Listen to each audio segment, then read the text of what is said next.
You see charts and graphs everywhere, right? And they're supposed to tell us the truth. But what if they're lying? That's what we're diving into today.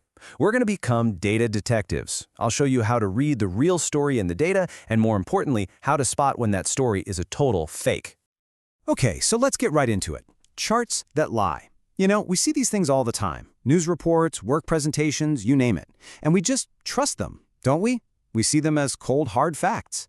But what if I told you that a chart can be specifically designed to mislead you, to bend the truth? All right, take a look at this chart. It's supposed to show a waiter's average tip percentage on different days. Now, just look at it for a second. That bar for Friday, it looks massive compared to Saturday, right? Like almost double. But is that first glance telling you the whole story, or is something else going on?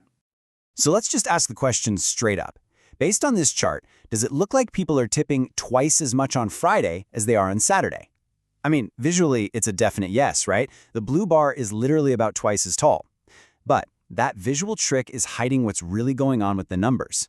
So, what's the truth? Well, it's not even close to double. The actual difference is just 2 percentage points. We're talking 17% versus 15%. That's it. This is a classic visual trick, and it all comes down to messing with the chart's axis. So our mission today is to give you the tools you need to spot these kinds of tricks. It's time to become data detectives. Okay, to spot a lie, you first have to understand the language of truth, right? And when it comes to data viz, that language starts with one simple thing: knowing what kind of data you're actually looking at. So pretty much all data can be split into two main buckets. You've got your categorical data. Think of these as labels or groups, things like continents or days of the week. And then you've got numerical data. These are your measurements, your counts, stuff like CO2 emissions or temperature, real numbers you can measure. And believe me, this distinction is absolutely crucial because we have to visualize them in totally different ways. And that brings us to our first tool in the toolkit, the bar chart. Honestly, this thing is the undisputed champ when it comes to showing categorical data. Its power is just how simple it is. The length of the bar shows you the value. Bam! You can compare groups in a split second. Totally effortless. Here's a perfect example. A good, honest bar chart. This one shows the number of countries per continent from a data set called Gapminder. And right away, it's super clear that Africa has the most countries in this data set, with Europe and Asia not too far behind. The story is simple, it's effective, and most importantly, it's truthful. Okay, so what about that numerical data we talked about? For that, we often grab a different tool called a histogram. Now, I know, it kind of looks like a bar chart, but trust me, it works very differently. A histogram's whole job is to show you the distribution of the data. It does that by grouping numbers into ranges, or what we call bins. So how do you actually make one of these? Well, imagine you've got a bunch of numbers just scattered along a line. First step, you chop that line up into equal-sized buckets. Those are your bins. Step 2, you just count how many of your numbers fall into each bucket. And finally, you draw a bar for each bin where the height of the bar is simply that count. And just like that, you've turned a messy pile of numbers into a really clear picture of how they're all spread out. All right, so looking at one thing at a time is useful for sure, but the real magic happens when we start looking for relationships between different things. This is where we stop just describing the data and start actually finding real insights. Check this out. Here's some raw data from a restaurant. Just a simple table with the total bill and the tip for a bunch of tables. Now be honest, can you spot a clear relationship just by staring at these numbers? It's really tough, right? Your eyes kind of just glaze over. And this is where the scatter plot saves the day. It is the absolute perfect tool for seeing the relationship between two numerical things. Every single row from that table becomes one little dot on the graph. Its position is set by the total bill on one axis and the tip amount on the other. Simple as that. And boom! When we plot all that data, the story just jumps right out at you. It becomes instantly clear. You really don't have to be a data scientist to see this trend, do you? That total jumble of numbers we were just looking at is now a clear, obvious, upward-sloping pattern. Now that is the power of a good visualization. Okay, so now we know the basics of how to do it right. Let's go back to the scene of the crime. It's time to pull back the curtain and expose the most common tricks people use to make charts that lie. These are the red flags every single data detective needs to know by heart. Hey, look familiar? Yep, on the left, there's our deceptive chart from the beginning. And on the right, it's the exact same data, but with one single crucial change.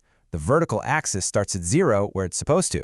And just like that, that huge, dramatic difference completely shrinks down to what it actually is, a tiny little variation. The lie is totally exposed. And this brings us to our number one most important rule of being a data detective. You ready? A bar chart's value axis must start at 0. No exceptions. See, our brains are wired to judge the value by the entire length of the bar. So when you chop off the bottom, you're tricking our eyes. You're manipulating that perception. This is the cardinal rule, the golden rule for an honest bar chart. Rule number 2 is all about color. You know, color can make a chart look great, but it can also make it totally unreadable. And here's a wild fact. About 8% of guys have some form of color vision deficiency. So that classic red and green combo you see everywhere, a big chunk of your audience might not be able to tell them apart. So the takeaway is simple. Always aim for high contrast colors that everyone can see clearly. All right, and now let's talk about one of the most abused charts in the entire world, the pie chart, or in this case, its hip cousin, the donut chart. So this one shows the market share for different cereal makers. Now look at Kellogg's and General Mills. Their slices look pretty darn similar, don't they? But how similar are we talking? Okay, let's try another one. Just at a glance, can you tell me with 100% confidence which slice is bigger, Post or Quaker Oats? It's really hard, isn't it? And there's a reason for that. Our brains are just not built to accurately compare the sizes of pie slices. We're terrible at it. But watch what happens when we take that exact same data and just put it in a simple bar chart. Instantly, all the confusion is gone. You can see clear as day that Post bar is taller than Quaker Oats. The comparison is immediate, it's effortless, and this, my friends, is why a bar chart will beat a pie chart almost every single time when you need to compare values. Phew, okay, we have covered a ton of ground, right? From different types of data to the sneaky tricks people use to lie with charts. So now, let's wrap it all up. Let's build a simple, powerful toolkit that you can take with you and use every single day. Here it is, your 3-question data detective kit. It's super simple. The next time you see a chart, just run it through this checklist. Question 1, where does the number axis start? Never forget that misleading tip chart. Question 2, is the color choice clear and easy to read for everybody? And question 3, is there a simpler way to show this? Like, is that fancy donut chart just making things confusing when a good old bar chart would tell the story better? And that's it. That's your detective kit. You now have the power to not just look at charts, but to actually question them, to challenge them. Which leads me to one last question for you. The next time you see a chart, are you just going to look at it? Or are you going to truly see the story it's telling and decide for yourself if it's telling the truth?